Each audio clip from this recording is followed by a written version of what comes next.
নমস্কাৰ, মই কৰবীৰাজ আৰু পোনপ্ৰথমে ৰাতিৰ পৰা ভিডিঅ'টো আৰম্ভ কৰিলোঁ।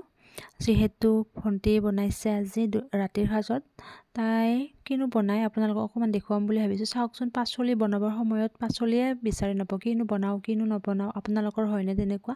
মোৰ হ'লে কি বনাওঁ কি নবনাওঁ এনেকুৱা হয়। চাওকচোন, এইবিলাক শাক ইমান দিন হ'ল বজাৰৰ পৰা অনা, কিন্তু শুকাই পেলাইছোঁ। গালি খাব লাগিব মই। কৈছে তাই ময়ে বনাওঁ এনেকৈ ক'লে। কোৱাৰ পিছত মইতো হেল্প কৰি দিবই লাগিব।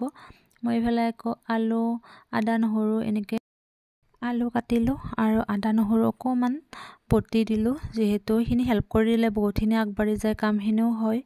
এনেকৈ আৰু সহায় কৰি দি আছোঁ আৰু। আমি যিহেতু কম মানুহ, সেইকাৰণে মাংস কমকৈ আনিব দিলোঁ। আৰু এইফালে পূৰা ৰেডি হৈ গ'ল আৰু মই বটি দিলোঁ। তাৰে পিছত ভাবিছোঁ অকণমান জুই ধৰি লওঁ, কাৰণ জুইৰ কাষত বহি খানা খোৱা মজাই বেলেগ।